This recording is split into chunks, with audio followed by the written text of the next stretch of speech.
voces perdidas y calladas del Holocausto, de la Shoah, y traerlas a la actualidad para aprender de ellas.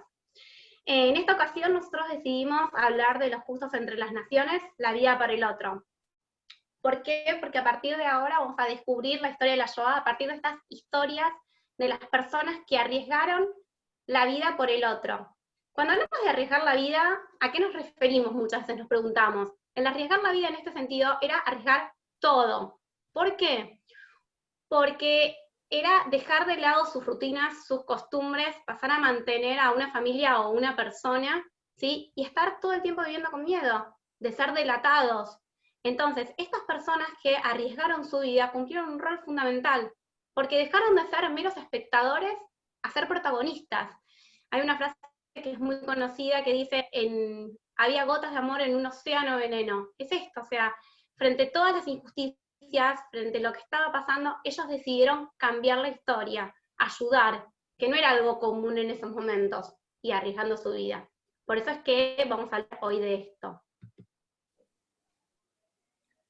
Bueno, para empezar, un poco la idea es tratar de nosotros, la voluntad desde Proyecto Voces es precisamente esto de dar voces, algunas voces más silenciadas o menos conocidas, entonces un poco la voluntad es, después vamos a tratarlo con la vida de algunas personas en particular. Pero para tener un marco un poquito más entendible y para aquellos que no conocen con tanta profundidad el tema, cuando hablamos de los justos entre las naciones, ¿sí? De lo que estamos hablando es de lo que en hebreo se llama los Hasidei Umot Haolam, ¿sí? Que son precisamente aquellas personas, esto viene de la tradición bíblica, son aquellas personas que dentro de lo que Maimónides y el Rambam denominó los justos, es decir, aquellas personas que siguen los preceptos de la ley judía o los mandamientos éticos judíos sin ser judíos, él los denomina justos. ¿Por qué?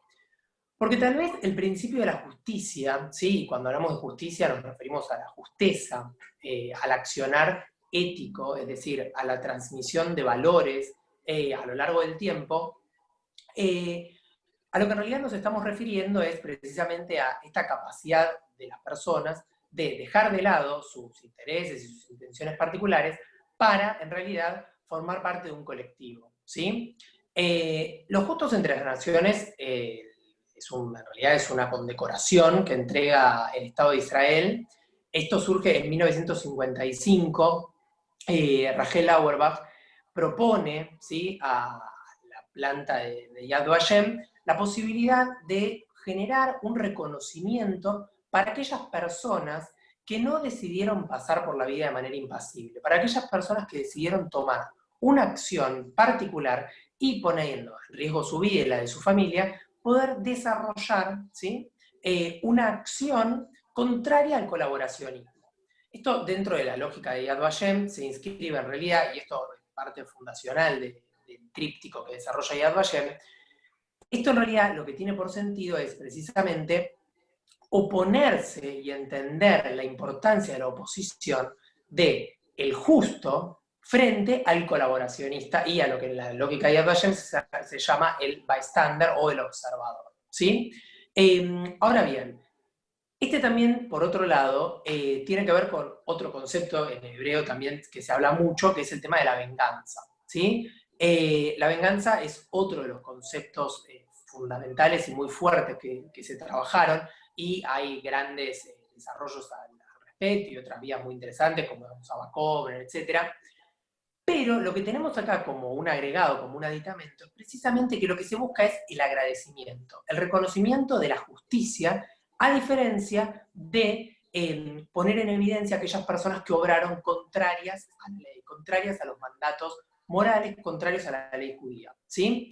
Por eso en 1962 finalmente Golda Meir, y eso también es simbólico porque es la primer ministro mujer que tiene el Estado de Israel, bueno, la única hasta el día de hoy, inaugura la Avenida de los Justos entre las Naciones. La Avenida de los Justos es la avenida que se ve en la foto, que hay una calle rodeada de árboles. Se planta un árbol por cada persona a la cual se le entrega la condecoración. Y ella sostiene una frase que es bastante emotiva, dice que el pueblo judío recuerda no solo a los villanos, sino también cada pequeño detalle de los intentos de salvación, ¿sí? ¿Y dónde radica la importancia de estas palabras de Golda Meir? La importancia tal vez radica en que precisamente lo que ella intenta es enfatizar el rol de la justicia, enfatizar en un Estado que tenía pocos años, tenía casi 15 años de creación, enfatizar la importancia de la colaboración, la importancia de los rasgos de la cooperación, la importancia de los lazos de amistad, etc. ¿sí? Hoy por hoy, el mecanismo, como para que tengan una idea, y no ir más a las historias, sino tanto al entendimiento de qué son los justos, esta es una comisión especial, ¿sí? Que está integrada por un ex juez, un juez retirado de la Corte Suprema de Israel. Los jueces de la Corte Suprema de Israel tienen una duración temporal y después van rotando. Y Yad Vashem, a su vez, este es el diploma y la medalla que se entregan, los que se pueden ver en la imagen, Yad Vashem a su vez guarda, ¿sí? Une y rescata todas las historias de vida y de salvación que se van desarrollando a lo largo del tiempo, y precisamente la intención es conmemorar y divulgar un poco el legado, ¿sí?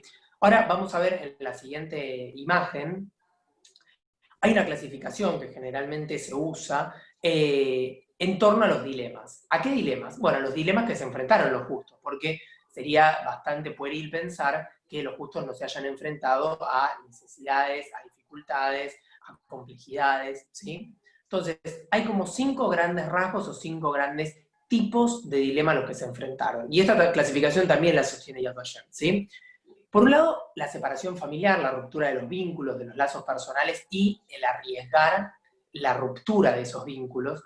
Por otro lado, aquellos que fueron cuidados por la iglesia cristiana. Y esto es muy importante porque muchas veces hablamos de la complicidad, hablamos del silencio papal, hablamos de los documentos no desclasificados, etc. Pero pocas veces también se habla del rol que muchos y muchas religiosos tuvieron para salvar cientos y miles de vidas, ¿sí? Por otro lado, tenemos el sacrificio personal, aquellas personas que hicieron un sacrificio, ¿sí? Y esto es muy importante, ¿por qué? Porque uno de los requisitos para ser declarado justo entre las naciones es no haber recibido una pretensión dineraria a cambio, es decir, no se puede haber obtenido dinero para la salvación, ¿sí? El cuarto lugar lo ocupa el coraje, ¿sí? Aquellos que entregaron de manera corajuda su vida o la vida de sus familias. Y por último, tal vez es el más anecdótico y el más conocido, hoy nos acompaña la casa Ana Frank, que son los escondites, ¿sí? Como podemos ver en la primera de las historias que tenemos para compartir, vamos a hablar de la separación familiar, ¿sí? Y estos vecinos valientes. Estos vecinos que en la foto los podemos ver unidos luego del fin de la guerra en el Estado de Israel, donde finalmente fue a vivir la familia Gerlitz, ¿sí? Sara y Yehiel Gerlitz decían que su hija Dita, que era muy chica y se encontraba en ese momento, se encontraba la familia cautiva en el gueto de Betzin, en Polonia, decía en agosto de 1943, ¿sí? Es decir, ya una vez incluso instaurada la solución final, que la apreciaba en sí, deciden dar a la familia Florchak junto a una carta a su pequeña hija Dita, ¿sí? Que es la que vemos en la imagen. ¿Ellos por qué entregan la carta? Bueno, entregan la carta precisamente creyendo que nunca más se van a poder ver a su hija. Finalmente logran sobrevivir, más allá de las deportaciones, logran sobrevivir y se reúnen con su hija en Polonia para trasladarse, al finalizar la guerra y luego de los traslados masivos, logran trasladarse al Estado de Israel. Por eso, en 1962, y como invitación, digamos, por parte de la familia Gerlitz, los Florchak viajan al Estado de Israel, y esta es la foto que nosotros elegimos para poder honrar y conmemorar también la memoria de aquellas personas que se sumaron, ¿sí? Por otro lado, otro tipo de cuidado, ¿sí? Y por eso nosotros elegimos el amor al prójimo, no solo como metáfora, sino también como esta cuestión relativa a que nos une a todos los pueblos, ¿sí? Sobre el amor al prójimo. En esta foto, digamos, nosotros vemos Italia tiene una historia bastante particular en torno al desarrollo de la Shoah. En 1943 se produce, digamos, un saqueo a la comunidad judía de Florencia, ¿sí? Firenze es el centro de Italia, tiene una comunidad judía bastante importante. Saben que los judíos italianos son un grupo de judíos bastante interesante. En Roma, de hecho, la sinagoga de Roma es una de las sinagogas más importantes y más grandes que hay.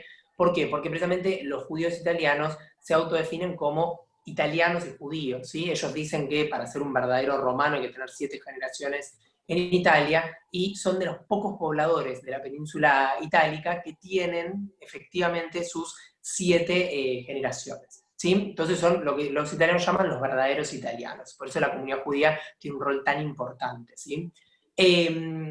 Entonces, básicamente tenemos a la hermana superiora, que la podemos ver, ¿sí? María Trivioli, que decide alojar a Simone Sacerdoti, que junto, digamos, a su esposa Marcella, decide que tanto ella como sus hijos Cesare y Vittorio fueran a la orden de Pio Perai di San Giuseppe para poder ser protegidos por las hermanas integrantes de la orden, ¿sí? En noviembre se producen redadas en algunos conventos circundantes y la Madre Superiora ordena, ¿sí?, que las hermanas se encierren en sus habitaciones para poder con esto ganar un poco de tiempo y distraer a la persecución del fascismo y de los nazis que estaban realizando las redadas, y gracias a eso logran escaparse por la parte trasera, entre ellos la Marcella junto a Cesare y Vittorio, de la familia Sacerdoti. Ahora, más allá de esto es lo interesante: cuando ellos logran escaparse y salir, un camión policial de los oficiales alemanes se cruza, entonces Simone se tira sobre el vehículo, y con esto ¿qué logra? Bueno, logra, primero arriesgando su vida, logra que su esposa y sus hijos puedan escapar de la lógica del atrape, que era lo que venía, ¿sí? Finalmente logran ubicar a sus hijos en un orfanato en Montecatini. Muchas veces cuando hablamos de la situación de la infancia, cuando hablamos de los derechos del niño y la vulneración, y nombramos a grandes pensadores como Janusz Korczak, también tenemos pequeñas historias que cimientan todo esto, ¿sí? Logran los hijos permanecer en este orfanato en Montecatini hasta que se reencuentran familiarmente, y en 2006 finalmente Yad Vashem reconoce a la Madre Superiora como justa entre las naciones por la salvación de la familia Sacerdoti que había hecho en Firenze, en Italia, ¿sí?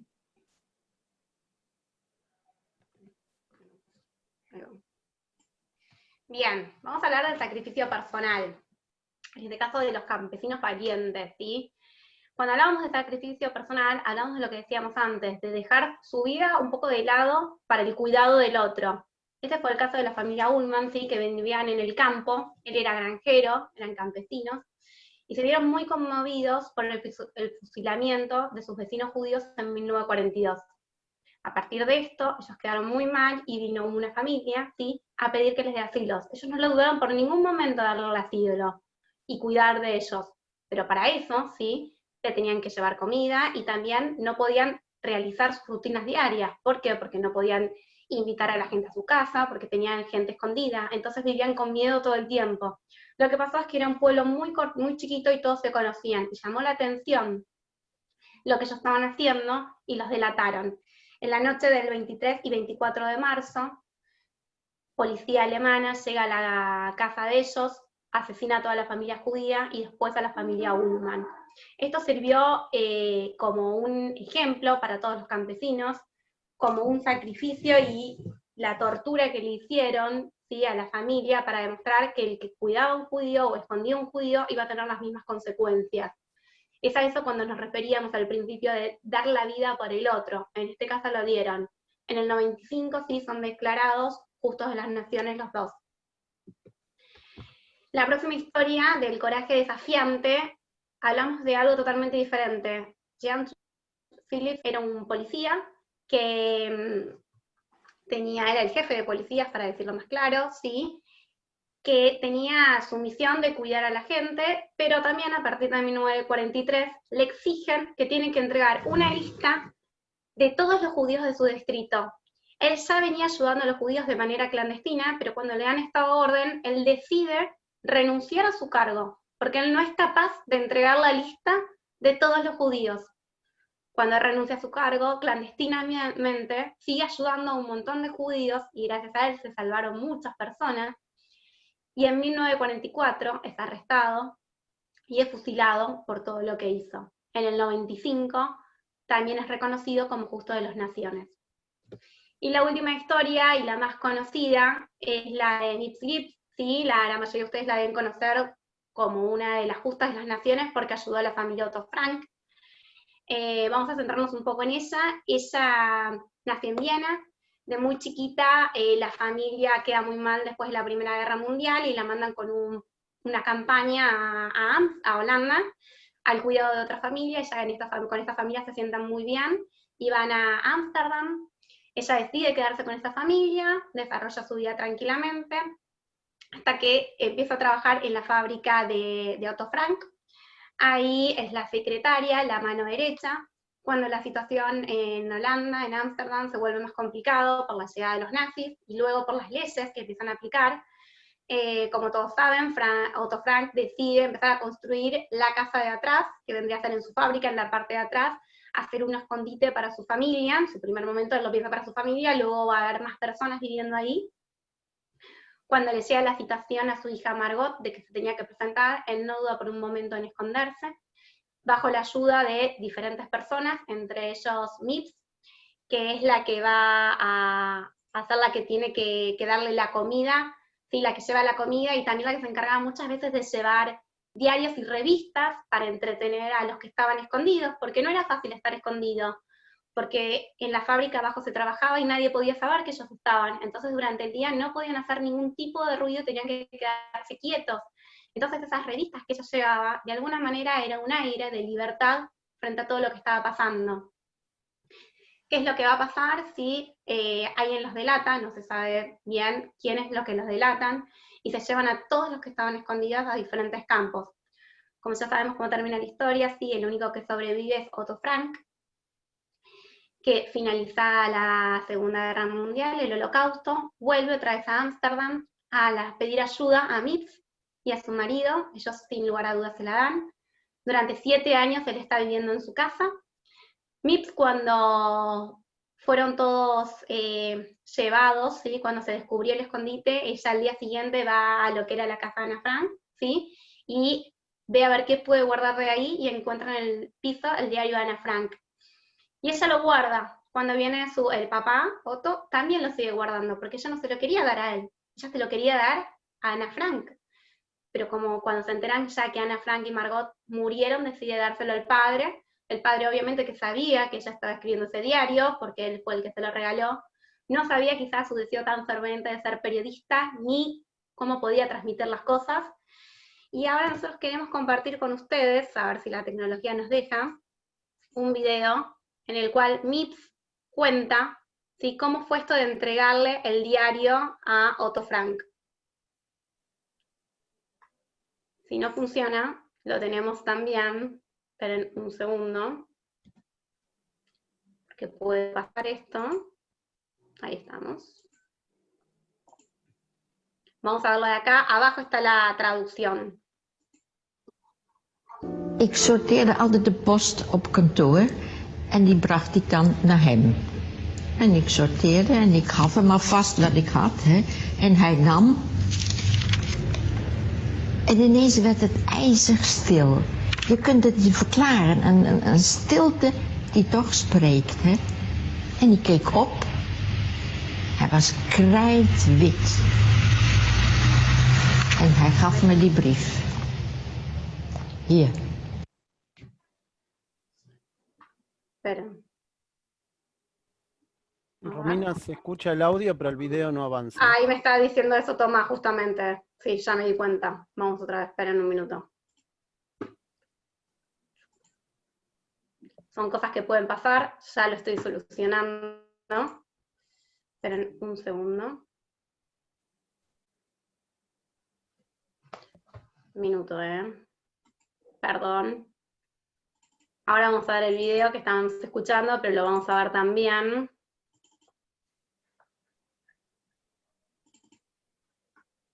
Esperen. Ahí va. Ahí ya lo tengo. Lo vamos a volver otra vez a compartir. A ver si esta segunda vez va mejor. Ahí está. Vamos acá. Compartir pantalla. Ahora ahí sí va. Me parece que iba, ¿eh? Ik sorteerde altijd de post op kantoor en die bracht ik dan naar hem. En ik sorteerde en ik gaf hem alvast wat ik had. Hè. En hij nam. En ineens werd het ijzig stil. Je kunt het niet verklaren. Een stilte die toch spreekt. Hè. En ik keek op. Hij was krijtwit. En hij gaf me die brief. Hier, lees. Hiermede verklaar ik dat Anne Frank en Margot Frank bij mij in het kamp Bergen-Belsen zijn overleden. Toen ben ik opgestaan.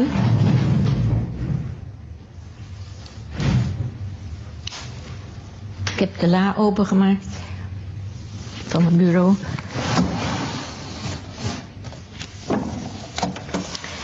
Heb al de dagboeken genomen met bladen en alles erbij. En heb het zo aan meneer Frank gegeven. Met de woorden, dat is de erfenis van uw dochter Anne. Bien, imagínense en ese momento lo que era recibir. Imagínense en ese momento lo que era recibir el diario, sí, de su hija, cuando él ya no la tenía ya hace tiempo. Recibir ese diario, sí, fue absolutamente todo para ellos, para Otto, que después decide publicarlo. Bien, y para finalizar... Para finalizar, decidimos tomar este fragmento, ¿sí? Es una carta que le envían a Ben Gurión en noviembre de 1960, donde dice, Julian dice, propongo que especialmente ahora, en vísperas de la apertura del juicio a Eichmann, el gobierno de Israel debería lanzar una campaña para honrar a aquellos que arriesgaron sus vidas para salvar judíos durante la ocupación alemana. El propósito sería mostrar a la juventud de todo el mundo que la meta principal de la humanidad es la ayuda brindada por personas fuertes a los más débiles. Sabemos que el futuro del mundo depende de la sabiduría de coexistencia y de los valores que inculcaremos a las generaciones jóvenes. Esto nosotros rescatamos este mensaje principalmente porque, un poco porque encierra lo que vinimos atravesando a lo largo de esta pequeña charla. Nuestra idea también siempre es hacer charlas breves, porque todos tenemos ocupaciones, pero bueno, la idea es también generar esto y también despertar el interés en los demás para que puedan seguir investigando, seguir buscando, como para que tengan en consideración, más o menos, hoy hay más de 27.000 justos entre las naciones. A veces uno piensa que son almas aisladas, solo en Polonia hay más de 6.000, en Francia hay más de 4.000, y esto es importante destacar. ¿Por qué? Porque momentos como el actual, que es un momento difícil, de adversidad para muchas personas, etc., pensar en todos aquellos que arriesgaron su vida, que dieron hasta lo que no tenían, poniendo en riesgo sus familias, sus afectos, sus propiedades, etc., por personas que tal vez habían compartido poco, que tal vez habían compartido solamente ser vecinos, ¿sí? Tiene un valor fundamental. Tiene un valor fundamental porque nos habla de los roles y de los lazos de cooperación, nos habla de la importancia social de la cohesión, y nos habla fundamentalmente de todo tipo de relación que precisamente rompe la lógica genocida, ¿sí? Por eso elegimos este fragmento cercano al juicio a Eichmann. ¿Por qué? Porque Eichmann fue la visibilización de lo que Arendt llama la banalidad del mal, ¿sí? Fue la visibilización de los conflictos que se dieron al interior del mundo judío y al interior de la humanidad. Ahora, ¿qué diferencia tiene esto? Los justos entre las naciones precisamente son la contracara. Son aquellas acciones que en caso de haberse tomado, ¿sí?, podrían haber habido revertir el curso de ciertas acciones que finalmente terminaron con el asesinato de 6 millones de judíos, ¿sí? Para cerrar, los invitamos, agradecemos en primer lugar a todos y todas los que se han sumado. Los invitamos a seguirnos en las redes sociales, Proyecto Voces Argentina, o proyecto.voces.argentina en Facebook, Proyecto Voces en Instagram, y recibimos todo tipo de consultas también en voces.informacion@gmail.com que tengan, que quieran hacer. Nada, estamos abiertos a cualquier consideración. Sobre todas las cosas, agradecer el espacio que nos han brindado hoy para poder hacer esta charla, que bueno, esperamos haya sido de su agrado. Bien, dejo de compartir pantalla. Ahí estamos todos otra vez. No sabemos si hay alguna pregunta, algo que alguien quiera acotar. Bueno, Romy, Tomás, la verdad que fue muy interesante. Quiero hacer algunas aclaraciones que no quedaron muy detalladas. Por ejemplo, ¿cuáles son los criterios por qué se decide que una persona es justa entre las naciones y otros no? Estaba pensando, por dar un caso, gente que participó en la resistencia armada en distintos países de Europa, pero no están en la lista de justos para las naciones, o diplomáticos latinoamericanos u otras personas que también se arriesgaron dando pasaportes o ayudando a proteger gente en sus propias casas o en las embajadas. ¿Cuál es el criterio por el cual se elige un justo entre las naciones? El criterio es que no tiene que haber recibido dinero ni ningún tipo de beneficio por cuidar a un judío. Eso es lo principal. O sea, que realmente lo hacían por un compromiso y por saber cuál era la situación. El que recibió algo a cambio no es considerado justo de las naciones. Hoy por hoy hay muchísimas personas que proclaman a diferentes justos, y es Yad Vashem el que se encarga de investigar a ver si merece honor o no. Sumado a haber puesto la vida, digamos, en riesgo su vida, y además el otro elemento también es que esté documentado, ¿sí? Tiene que estar documentado por vía testimonial, por cualquier medio, pero se requiere un testimonio que acredite la veracidad de la salvación. Bien, sí, porque leíamos estos días de otros diplomáticos que también se arriesgaron dando pasaportes para países latinoamericanos, pero bueno, quizás muchos de ellos recibieron alguna recompensa o dinero o lo que sea, y por eso no entraron en la categoría. Y en muchos casos también porque es funcional. Entonces, como eran funcionarios de gobierno y la ley se los permitía, muchos también no entran dentro de esa clasificación porque se entiende que percibían un salario y que esa era su función, digamos. Correcto, sí, hay muchos que se enfrentaron a sus propios gobiernos, que lo hicieron a espaldas de sus gobiernos. Así que también arriesgaron la vida. El otro tema es el de la iglesia. También en el grupo se debatió mucho el rol de la Iglesia Católica. Habitualmente acostumbramos decir que Pío XII fue funcional a los nazis, que ayudó para la escapatoria, que podía haber denunciado y no denunció. Eso dicen algunos. Otros dicen que Pío XII ayudó todo lo que pudo a miles y miles de judíos a través de cientos de iglesias que recibieron refugiados, que los protegieron dentro de la iglesia, y que no habló públicamente a propósito para no arruinar ese operativo que incluía cientos de iglesias y quizás miles de sacerdotes. ¿Qué nos pueden decir de esta historia? Con respecto al tema de la iglesia, es un tema cuanto menos polémico, porque tampoco hay documentación, por más que hay parte de los archivos vaticanos que están desclasificados, ¿sí? El Vaticano tiene un concepto bastante polémico, si se quiere, respecto a la desclasificación de archivos, que para desclasificar un archivo se requiere el fallecimiento del protagonista o la protagonista. 50 años después del fallecimiento se liberan los archivos. Recién tenemos de 75 años de la liberación de los campos, o sea que nos queda, digamos, recién es bastante paulatino, y hay muchos secretos vaticanos que, si bien pueden haber sido revelados, muchos por interés nacional no lo fueron. Entonces, por un lado nos enfrentamos al conflicto de la documentación. Y por otro lado, que muchos historiadores lo que sostienen en realidad es que lo que se trató fue de cuestiones aisladas dependientes de cada una de las órdenes religiosas, ¿sí? Que si bien en algunos casos sí existe documentación respecto de la función de la orden y la decisión de una orden particular de albergar a las personas, como habíamos visto nosotros, y también existen casos aislados de personas que, por ejemplo, contrariando la determinación de su orden, decidieron precisamente seguir adelante y encubrir y salvar vidas judías. Por otro lado tenemos esto, digamos, como la decisión de las órdenes y de algunos casos aislados, incluso contra sus propias órdenes. De todos modos, por eso digo, tenemos el conflicto más grande, es la documentación para poder saberlo. No, hoy por hoy, por lo menos, no está la prueba suficiente como para poder tampoco abonar la tesis de Papal en cuanto al conocimiento y que en realidad era una especie de armado como para poder sostener y solventar el salvataje de las personas.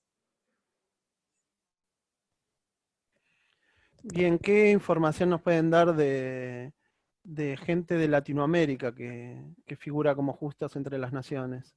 ¿Tienen alguno que nos puedan dar como ejemplo? Romy, no sé si... Bueno, si no, digamos, Latinoamérica lo que tiene es que en general, digamos, lo que nos enfrentamos es a cuestiones más de tipo diplomática, ¿sí? ¿Por qué? Porque al haber sido el rescate o el salvataje, haber sido, por ejemplo, en Chile hay 2 casos de justos entre las naciones, pero en muchos casos también se da como esta lógica, ¿sí? de diplomáticos o personas que tal vez la consideración de... Yad Vashem en esto tiene un tema bastante conflictivo, que es si se toma el origen de la persona o el lugar de residencia, ¿sí? Porque esto hace a la definición. Entonces, por ejemplo, las personas que están tomadas en el caso chileno estaban viviendo, ¿sí? Porque los argentinos no hay justos. ¿Por qué? Porque precisamente no tenemos o sea, al no haber estado tampoco el desarrollo de la guerra en Latinoamérica, lo que en general se considera son personas que fueran, por ejemplo, chilenas, brasileñas, etcétera, y que estuvieran viviendo en las inmediaciones, ¿sí? Entonces, un poco ese es el conflicto en cuanto a Latinoamérica, por eso no es tan vasto, digamos, el desarrollo, y por ejemplo, Chile tiene 2 justos, Brasil tiene 2 justos, digamos, que son en general personas que o estaban viviendo, digo, así como Hitler tuvo un ministro argentino, eran personas que estaban viviendo o que estaban cumpliendo funciones diplomáticas, ¿sí?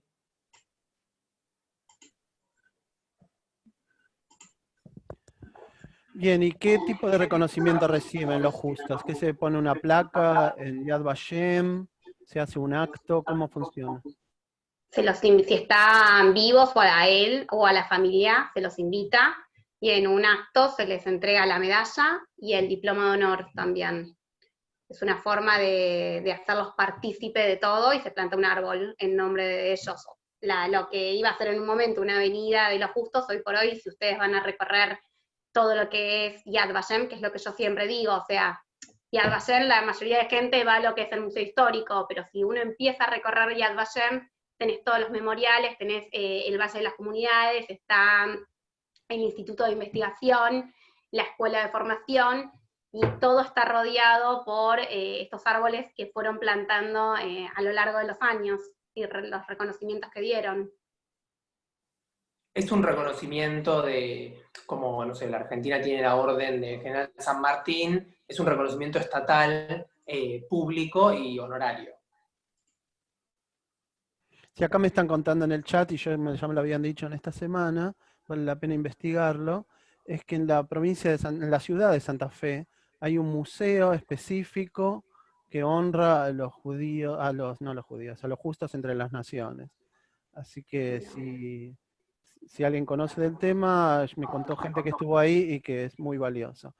Lo mismo que con la iglesia, nosotros tenemos siempre la idea, y es cierta, de que los polacos fueron colaboracionistas y que entregaron a millones de judíos y que tuvieron una función de apoyo antisemita a los nazis, pero vemos que hay muchos polacos que también arriesgaron su vida.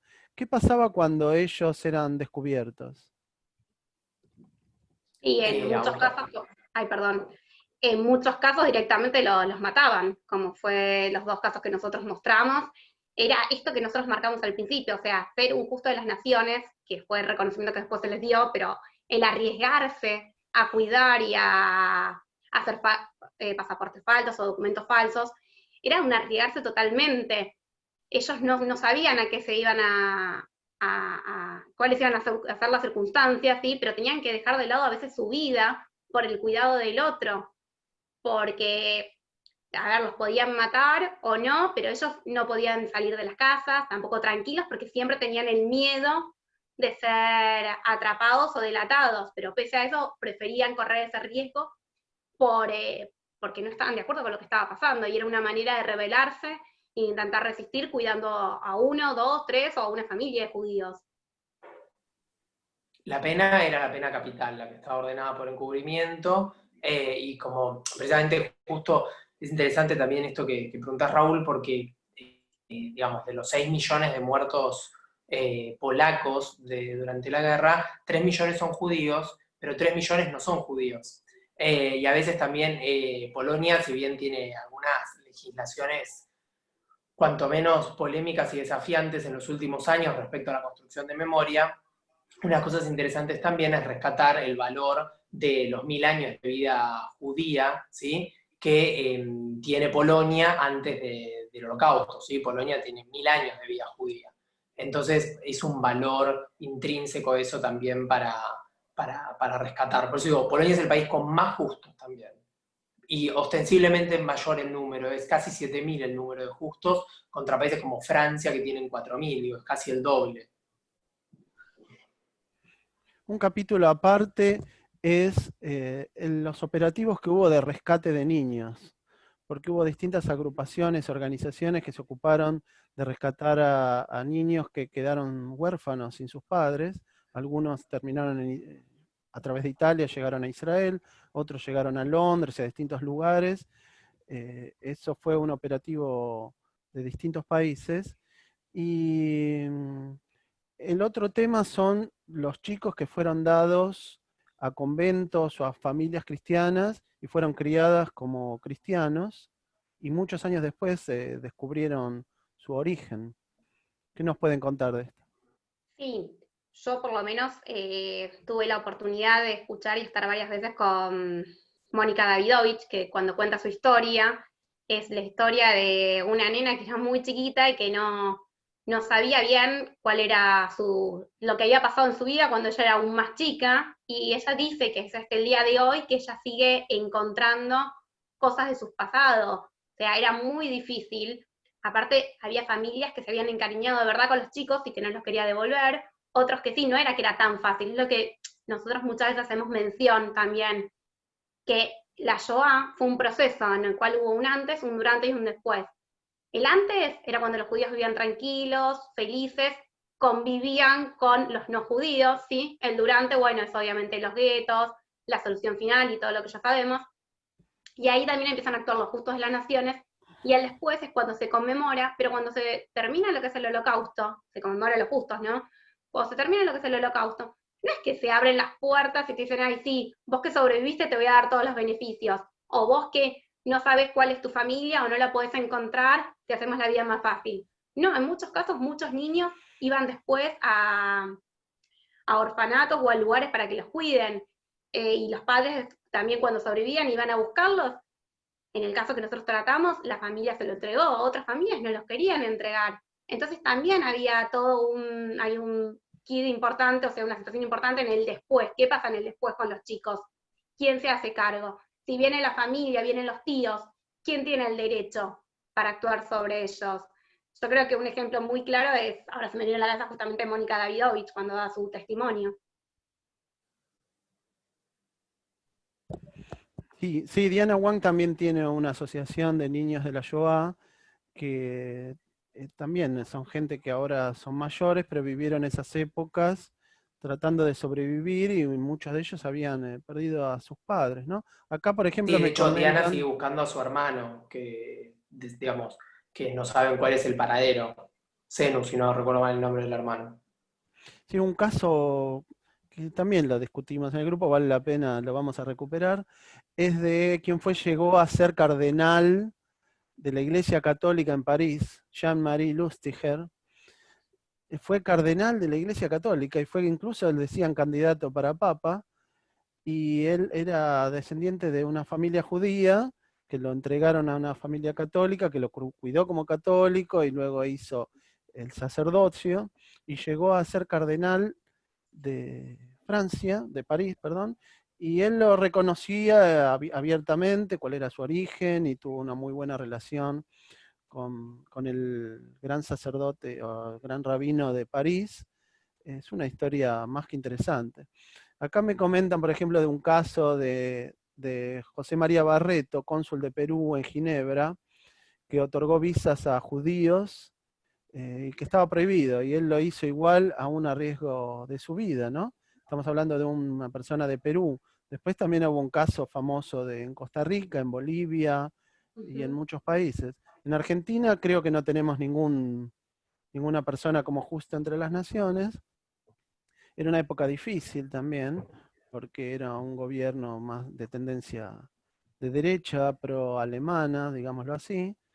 Estamos hablando del 39 al 45, varios eran gobiernos militares, y los diplomáticos tenían, muchos de ellos tenían el mismo pensamiento que sus gobiernos, otros quizás no, pero no podían hacer abiertamente una ayuda, y encima la Argentina no dejaba entrar fácilmente a los judíos, ¿no? Esta es otra etapa, cuando terminó la guerra, cuando los pudieron rescatar, que muchos países no dejaron entrar, incluyendo la Sí, Argentina, incluyendo Estados Unidos y la propia Palestina inglesa, ¿no? de hecho, dos cosas con respecto a eso. Por un lado, el Tratado de Abará, digamos, que también fue el intento de generar una alianza entre, en ese momento, el mandato británico y el nazismo para derivar dentro de los planes territoriales, digamos, ¿no? Así como en Siberia, Madagascar, la posibilidad de derivar población judía en la parte de la inmigración. Y por otro lado, también un evento histórico que no es menor, que es la Conferencia de Viana. Digo, ¿no? Cuando las potencias mundiales tuvieron la oportunidad de tener un acto justo y un acto ético y de salvar judíos, tal vez ahora es un poco más conocido también a partir de la fama del libro de Padura del buque Saint Louis, pero digamos, el valor intrínseco de que podría haber tenido la decisión de las potencias en Evian de decidir albergar judíos, bueno, eso podría haber salvado millones de vidas también. Bueno, Tomás, Romina, fue muy interesante. Creo que es muy importante recordar a estas personas que arriesgaron su vida para salvar a personas que no conocían, desinteresadamente, sin ningún beneficio, eh, mientras otros aprovechaban para quedarse con las propiedades o con el dinero de esta gente. Ellos salvaron vidas, salvaron chicos, y muchas veces a costa de sus propias vidas. Les pido que repitan el link de la página de Voces, para que la gente pueda informarse. Para seguirnos en Facebook es proyecto.voces.argentina, en Instagram es Proyecto Voces. Acá nosotros en el chat estamos dejando una encuesta para los que quieran, para nosotros conocer las opiniones de ustedes acerca de esta charla, y los que quieran mandarnos un mail también lo pueden hacer a voces.informacion@gmail.com. Así que son los medios de comunicación que nosotros tenemos para llegar a ustedes. En la página de Facebook publicamos nuestras charlas y también subimos justamente voces calladas y olvidadas de la Shoah que queremos que estén presentes, y nos parece fundamental la charla de hoy que nos propuso junto con Raúl, que la pensamos, de Justo de las Naciones, para darle la voz a estas personas que de verdad arriesgaron y dejaron todo para ayudar a un judío, que en ese momento era algo, era una acción como impensada, que muchas personas iban a hacer esto, por el aval que tenía la propaganda política, porque los mismos vecinos eran a veces los que mataban a los judíos. Entonces es muy importante darle el lugar a los justos de las naciones. Eso. Bueno, muchísimas gracias a todos, gracias por participar, y seguimos compartiendo historias a través de la página del grupo de Facebook, Personalidades Judías de Todos los Tiempos. Así que, Romina, Tomás. Una última cosa, perdón, una última cosa. Semana que viene la visita a Ana Frank vamos a hacer, a la casa de Ana Frank de acá, Argentina, retomando la historia de MIP, que va a estar muy buena, nos van a mostrar desde ahí, vamos a tener más conocimientos, la hacemos junto obviamente con Raúl, así que viernes que viene a las 16 horas va a ser esa visita. No me quería olvidar eso. Perdón. Bueno, muchísimas gracias a todos por participar y será hasta la próxima oportunidad. Gracias a todos, muchísimas gracias. Gracias.